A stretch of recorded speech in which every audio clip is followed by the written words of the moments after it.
Advent of Europeans in India. दोस्तों, ये हम सभी जानते हैं कि ब्रिटिशर्स एक ट्रेडिंग कंपनी की तरह भारत आते हैं और अल्टीमेटली एक पॉलिटिकल पावर बन के अपना एम्पायर इस्टेब्लिश करते हैं। लेकिन ब्रिटिशर्स के अलावा और भी कुछ यूरोपियन कंपनीज ट्रेड करने के लिए इंडिया आती हैं। पर उनके बारे में जानने से पहले हम ये जानेंगे कि ऐसी क्या कंडीशंस थी कि यूरोपियन कंपनीज ने इंडिया का रुख किया। क्योंकि यूरोपियन कंपनीज एंशियंट टाइम से ही हम ये जानते हैं कि भारत और यूरोप के बहुत अच्छे रिलेशंस थे। इंडिया के कॉटन, सिल्क, टेक्सटाइल और स्पाइसेस की यूरोप के मार्केट में काफ़ी हाई डिमांड रहती थी। मिडिल एजेस में ही इस ट्रेड के अगेन पार्ट को अरब मर्चेंट्स और मेडिटेरियन और यूरोपियन पार्ट को इटालियंस डील करते थे। क्योंकि अभी तक हम कैप वाला रूट, जो कि आप यहाँ पे देख सकते हैं, ये अफ्रीका से होते हुए ये मार्ग आपका जाता था और भारत जो था वह इसकी जद में था। तो यह अभी डिस्कवर नहीं हुआ था। ट्रेड कॉन्स्टेंटिनोपॉल यानी प्रेजेंट डे इस्तांबुल से होकर किया जाता था। यानी कि ये वाला जो क्षेत्र था, जो हम मेडिटेरियन सी और काले सागर से होते हुए गुजरते हुए देखते हैं, इस क्षेत्र से होके ट्रेड जो था वह किया जाता था। लेकिन जब ऑटोमन टर्क्स ने एशिया माइनर ये पूरा क्षेत्र था, एशिया माइनर क्षेत्र को कंट्रोल स्टेब्लिश कर लिया और 1453 ईस्वी में कॉन्स्टेंटिनोपल को जीत लिया। आप इस चित्र में देख सकते हैं कि फॉल ऑफ कॉन्स्टेंटिनोपल यानी कि 1453 एडी में कुस्तुनतुनिया की पराजय हुई और ऑटोमन तुर्क का उस पर नियंत्रण स्थापित हो गया। शीघ्र ही बेस्ट यूरोपियन स्टेट्स और मर्चेंट्स नए और सेफ ट्रेड रूट्स को डिस्कवर करने के लिए प्रयास करने लगे। इस दिशा में सबसे महत्वपूर्ण जो प्रयास था वह स्पेन एवं पुर्तगाल के फर्डिनेंड प्रथम के माध्यम से प्रारंभ हुए। उनके द्वारा विभिन्न यूरोपियन यात्रियों को भारत में मार्ग खोजने के लिए सहायता एवं धन प्रदान किया गया। उन्हीं में से एक साहसिक नाविक था क्रिस्टोफर कोलंबस, जिसके द्वारा तत्कालीन वर्तमान अमेरिका की खोज की गई। क्रिस्टोफर कोलंबस वास्तव में भारत के मार्ग को खोजने की यात्रा पर निकला, परंतु वह मार्ग भटककर अमेरिकी महाद्वीप के निकट पहुंच गया और बाद में अमेरिको वेस्पुसी के नाम पर आधारित अमेरिका का नामकरण अमेरिका हुआ। उत्तरी अमेरिका क्षेत्र का नाम का अमेरिका हुआ। उसके कुछ समय बाद वास्को डिगामा, जो कि एक पुर्तगाली नाविक थे, वह 1498 ईस्वी में भारत के कालीकट में अफ्रीका के कैप ऑफ गुड होप से यात्रा करते हुए पहुंचते हैं, जहां हम देखते हैं कि कालीकट क्षेत्र यानी कि जो कि दक्षिण भारत का क्षेत्र था, वहां पर उनकी जो मुलाकात है वो तत्कालीन स्थानीय राजा, जिसको कि जमोरिन के नाम से जाना जाता था, उससे होती है। जमोरिन के द्वारा वास्को डी गामा का दिल खोल के और बाहें फैला के स्वागत किया जाता है। वास्को डी गामा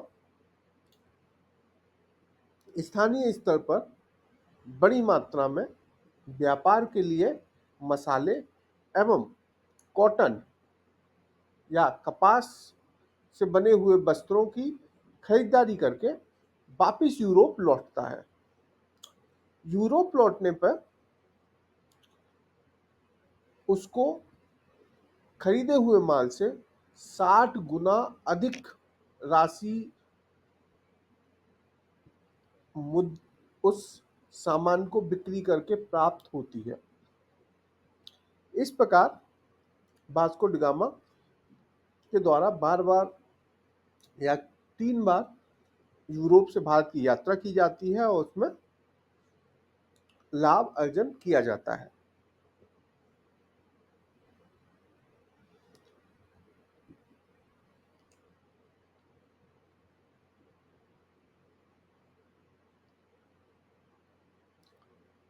आइए अब हम जानते हैं भारत में राइज ऑफ पोर्तुगीज पावर।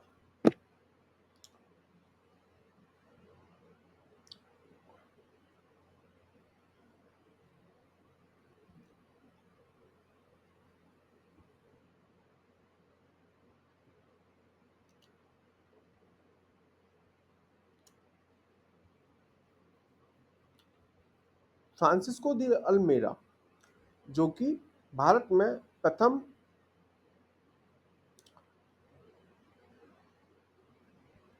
पुर्तगाली गवर्नर था एवं इसके द्वारा ब्लू वाटर पॉलिसी भी प्रस्तावित की गई थी। ब्लू वाटर पॉलिसी जो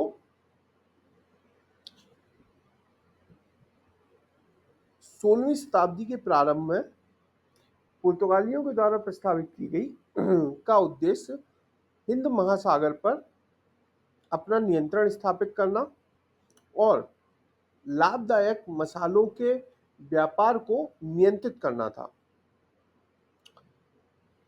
इसी क्रम में फ्रांसिस्को डी अल्मेडा को प्रतिस्थापित किया जाता है अल्फांसो दी अल्बुकर्क के द्वारा, जिसका कार्यकाल 1509 से 1515 ईस्वी तक था। फ्रांसिस्को दी अल्बुकर्क एक शक्तिशाली पुर्तगाली गवर्नर था जिसने पुर्तगाली शासन को भारत में कंसोलिडेट करने का कार्य किया।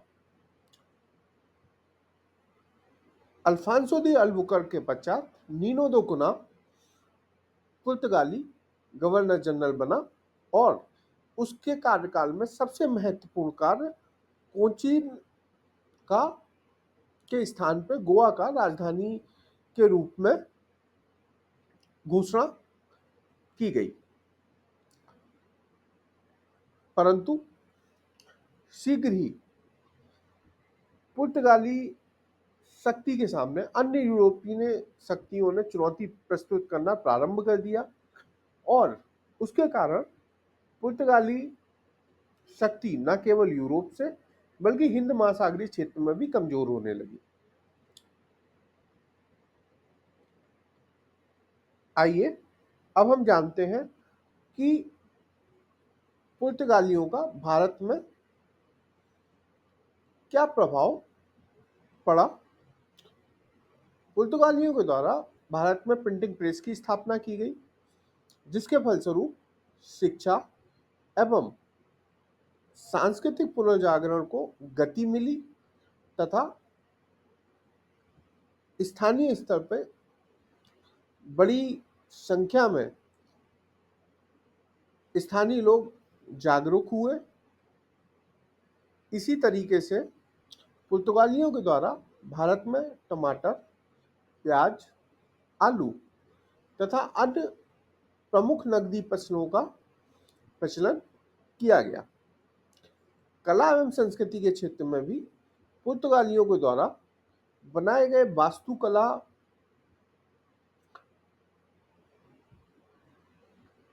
के क्षेत्र में अभियांत्रिकी कौशल का प्रदर्शन किया गया, जिसके फलस्वरूप प्रारंभिक स्तर के विक्टोरियन काल के विभिन्न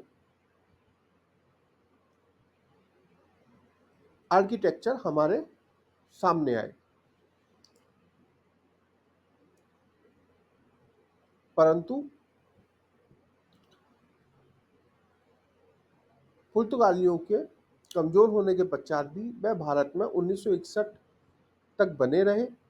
गोवा उनका केंद्र रहा तथा वह भारत से जाने वाली सबसे अंतिम यूरोपियन राजनीतिक शक्ति सिद्ध हुए। इस प्रकार भारत के संदर्भ में एक यूरोपियन शक्तियों के मध्य में धन संग्रह और अधिक से अधिक व्यापारिक क्षेत्र को अधिकृत करने की एक होड़ सी मच गई। इस क्रम में जो दूसरी शक्ति भारत में प्रवेश करती है वो है डच। डच यूरोप में एक छोटा सा देश है जिसको हम वर्तमान में डेनमार्क के नाम से जानते हैं। डच कंपनी की स्थापना 1600 ईस्वी में की गई। इसका उद्देश्य पूरब के देशों के साथ व्यापार एवं वाणिज्य को बढ़ावा देना था।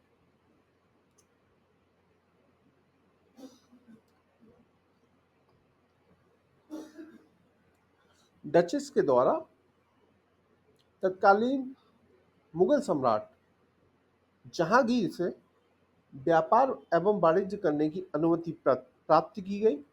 अनुमति प्राप्त होने के पश्चात मसूलीपट्टनम, जो कि आंध्र प्रदेश में स्थित है, में डच के द्वारा अपनी प्रथम फैक्ट्री की स्थापना की गई। शीघ्र ही डचों के द्वारा तमिलनाडु के पुलिकट में, आंध्र प्रदेश के नागपट्टनम में, उड़ीसा के बालासोर में, वेस्ट बंगाल के चिंसुरा में, बिहार के पटना में और गुजरात के सूरत में अपनी फैक्ट्रियों की स्थापना की गई।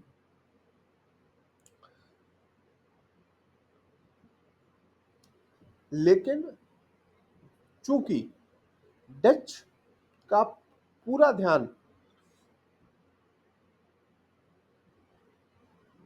मसालों,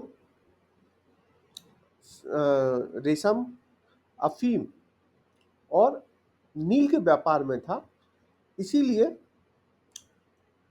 वह उस पर एकाधिकार करना चाहते थे और अधिकांशतः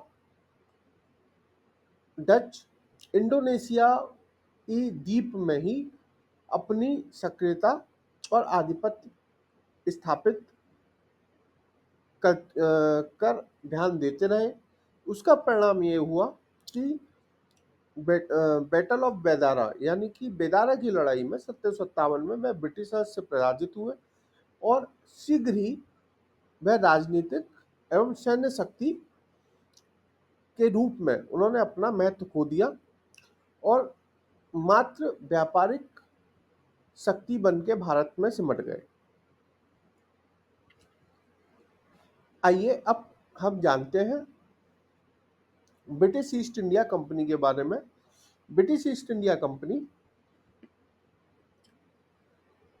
भारत की सबसे शक्तिशाली यूरोपियन शक्ति के रूप में उभरी एवं उनके द्वारा न केवल भारत पे व्यापारिक शक्ति के रूप में बल्कि एक राजनीतिक और सैन्य शक्ति के रूप में भी नियंत्रण स्थापित किया गया। इंग्लिश ईस्ट इंडिया कंपनी की स्थापना 1599 ईस्वी में हुई और क्वीन एलिजाबेथ प्रथम के द्वारा 1600 एडी में उनको पूर्वी देशों के साथ व्यापार करने का अधिकार पत्र प्रदान किया गया। शीघ्र ही विलियम हॉकिंस, जो कि एक ब्रिटिश राजदूत था, तत्कालीन मुगल सम्राट जहांगीर के दरबार में 1608 ईस्वी में आता है तथा अपनी फैक्ट्री स्थापित करने की अनुमति मांगता है।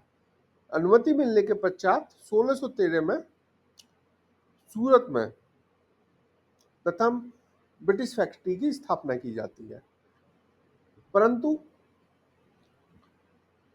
ब्रिटिशर्स इससे मात्र सहमत नहीं थे। अतः थॉमस रॉ 1615 में भारत आता है और वह अन्य क्षेत्रों में भी फैक्ट्री स्थापित करने की जहांगीर से अनुमति मांगता है।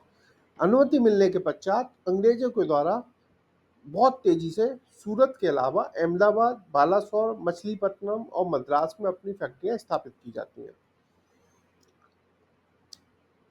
इसके अतिरिक्त समय के साथ फोर्ट सेंट जॉर्ज और फोर्ट विलियम में अंग्रेजों के द्वारा अपने किलेबंदी की जाती है और फोर्ट विलियम जो कि गोविंदपुर, सूतानाती और चिंसुरा क्षेत्र में किलेबंदी के माध्यम से अपने क्षेत्रों को सुदृढ़ता प्रदान करने का कार्य कंपनी करती है। औरंगजेब की मृत्यु के पश्चात फर्रुखसियार जो कि एक मुगल उत्तराधिकारी था, उसके द्वारा कंपनी को भारत में व्यापार का फरमान प्रदान किया जाता है। इस फरमान को कंपनी का मैग्ना कार्टा की संज्ञा दी गई है। इसके अंतर्गत कंपनी को बंगाल, बिहार एवं उड़ीसा क्षेत्र में सीमा शुल्क से मुक्ति प्रदान की जाती है। साथ ही कंपनी को सिक्कों की मिंटिंग और मुद्रालयों की स्थापना की अनुमति दे दी जाती है। कंपनी भूमि एवं सामुद्रिक क्षेत्र पे फ्री मूवमेंट कर सकेगी, यह अधिकार भी उनको मिल जाता है। परिणाम स्वरूप कंपनी की बहुत तेजी से समृद्धि होने लगती है और कंपनी की व्यापारिक शक्ति के साथ साथ सैन्य शक्ति भी कई गुना तेजी से बढ़ती है। बदले में मुगल सम्राट को कंपनी का समर्पण एवं एक निश्चित मात्रा में राजस्व का अंश भी प्राप्त होता है। ब्रिटिश के पश्चात डेनिश कंपनी भारत में आती है जो कि 1616 में स्थापित की गई थी और उसके द्वारा तमिलनाडु और बंगाल में अपनी फैक्ट्रियां क्रमशः स्थापित की जाती हैं। डेनिश जो कि भारत में कभी भी एक मजबूत सैन्य शक्ति नहीं बन सके, एक कमजोर ताकत के रूप में बने रहे, उनके द्वारा अपनी फैक्ट्रियां की बिक्री की जाती है और इसके साथ ही वह भारत से बाहर चले जाते हैं। फ्रेंच ईस्ट इंडिया कंपनी जो कि 1664 ईस्वी में स्थापित की गई, लुईस 14वें के नेतृत्व में और उसके मंत्री कोलवर्ट के द्वारा नेतृत्व प्रदान किया जाता है।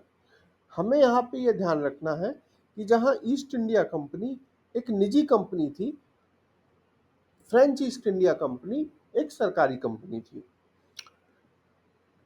फ्रेंच ईस्ट इंडिया कंपनी जब भारत आई तब अधिकांश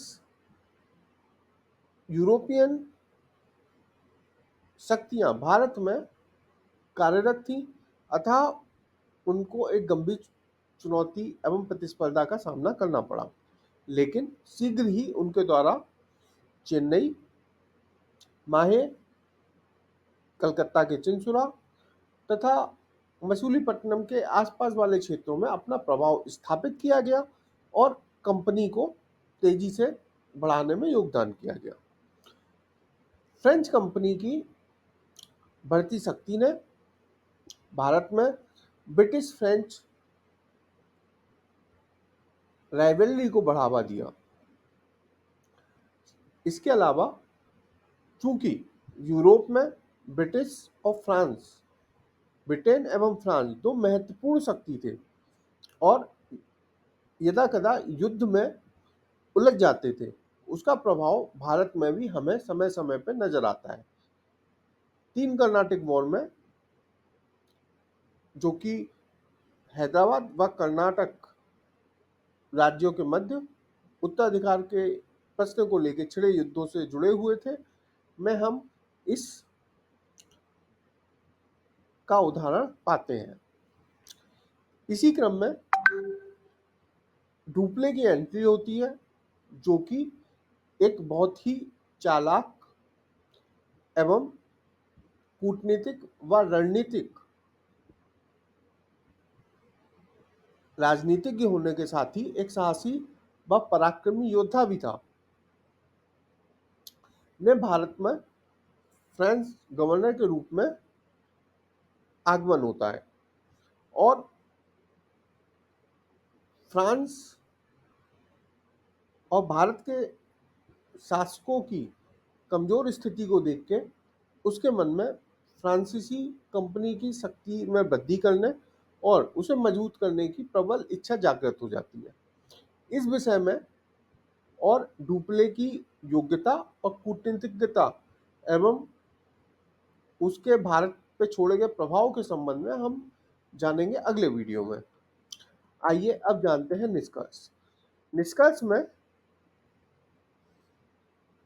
हमने देखा कैसे इंडिया और यूरोप के बीच होने वाले ट्रेड का फायदा उठाने के लिए अलग अलग यूरोपियन कंपनी इंडिया आती हैं। ये कंपनी ज़्यादा से ज़्यादा फायदा लेने के लिए अनफेयर ट्रेड प्रैक्टिस, मोनोपोली, बल प्रयोग, सैन्य शक्ति का इस्तेमाल करती हैं। इन सभी कंपनियों के बीच आपस में पावर स्ट्रगल रहता है और अंत में इंग्लिश कंपनी अपना वर्चस्व भारत में एक राजनीतिक शक्ति के रूप में स्थापित करती है। दोस्तों, वीडियो को सब्सक्राइब एवं बेल आइकन को क्लिक करना ना भूलें, जिससे कि आपको समय समय पर किए जाने वाले अपडेट्स मिलते हैं। धन्यवाद।